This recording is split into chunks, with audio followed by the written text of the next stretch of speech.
Hola, ¿qué tal? Bienvenidos. En el siguiente video vamos a ver algunos conceptos básicos sobre microeconomía. Como es de suponer, la microeconomía es una de las ramas de la economía. Entonces, cabe preguntarse, ¿qué se entiende por economía? Cuando pensamos en economía, tenemos que pensar tres factores. En primer lugar, que es una ciencia, es decir, no es una simple creencia, sino que es el conjunto de conocimientos obtenidos mediante la observación, el razonamiento y la experimentación. En segundo lugar, el objeto de estudio de la economía es la administración de los recursos escasos que requiere el ser humano individual y colectivamente para desarrollarse. Y por último, que la principal finalidad de la economía es mejorar el bienestar de las personas. Y para dar una definición formal diremos que es una ciencia social que estudia cómo las personas, países y organizaciones organizan los recursos para satisfacer las diferentes necesidades. ¿Para qué? Para mejorar el bienestar de las personas. Pero, ¿qué son las necesidades? Una necesidad es el deseo o carencia de algún bien o servicio. La Real Academia Española, entre sus acepciones, define a las necesidades como la carencia de las cosas que son menester para la conservación de la vida. Si pensamos un poco más en profundidad, notaremos que las necesidades son ilimitadas. Nunca llegaremos a satisfacerlas todas.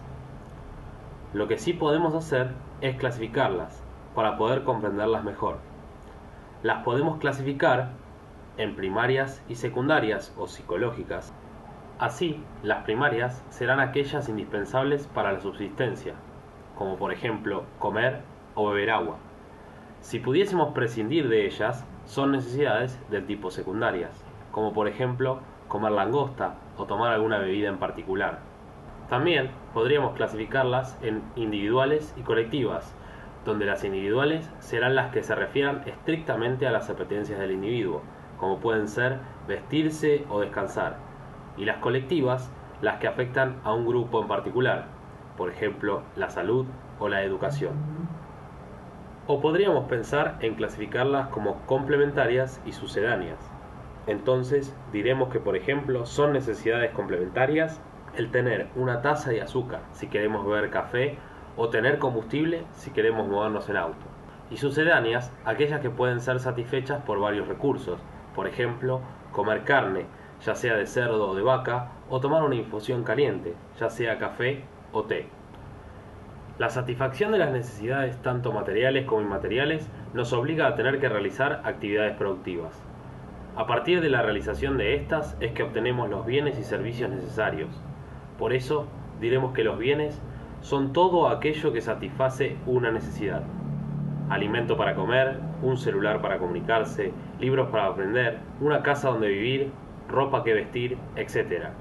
Entonces, un bien en sentido económico es todo aquello que satisface una necesidad por el cual es demandado, y al ser escaso, ese bien tendrá un costo, un valor, un precio.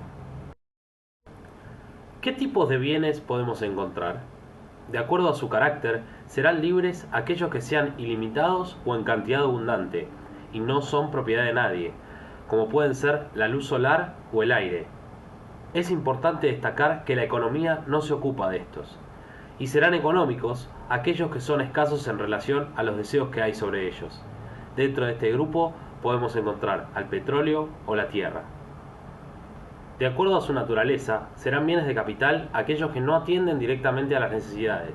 Son deseados por la utilización en el proceso productivo, una máquina, el dinero. En cambio, serán bienes de consumo aquellos que se destinan directamente a la satisfacción de las necesidades, como puede ser la carne o la leche, o de acuerdo a su función. Dentro de estos podremos clasificar a los bienes intermedios, que son aquellos que deben sufrir nuevas transformaciones antes de ser bienes de consumo, por ejemplo la harina o la madera.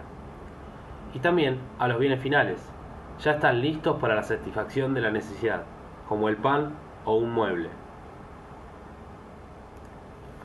Como dijimos anteriormente, la economía es parte de las ciencias sociales, y a diferencia de otras ciencias que han podido desarrollarse de manera independiente, no es el caso de esta.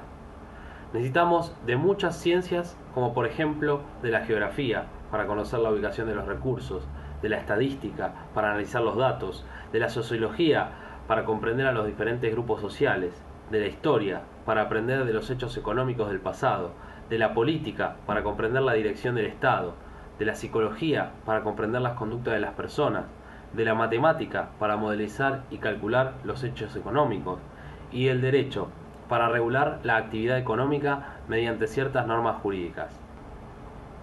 Dentro de la economía existen dos grandes ramas que se vinculan estrechamente entre sí. La microeconomía, que analiza en detalle el comportamiento de los agentes económicos individuales, familias o empresas, estudia variables a nivel de desagregado. Y la macroeconomía, que estudia las unidades económicas tomadas en masa, analiza las relaciones que se provocan entre ellas a nivel local e internacional. Se ocupa del comportamiento global del sistema económico reflejado en un número de variables, un país o una región. Con esto concluimos por ahora. Saludos y hasta pronto.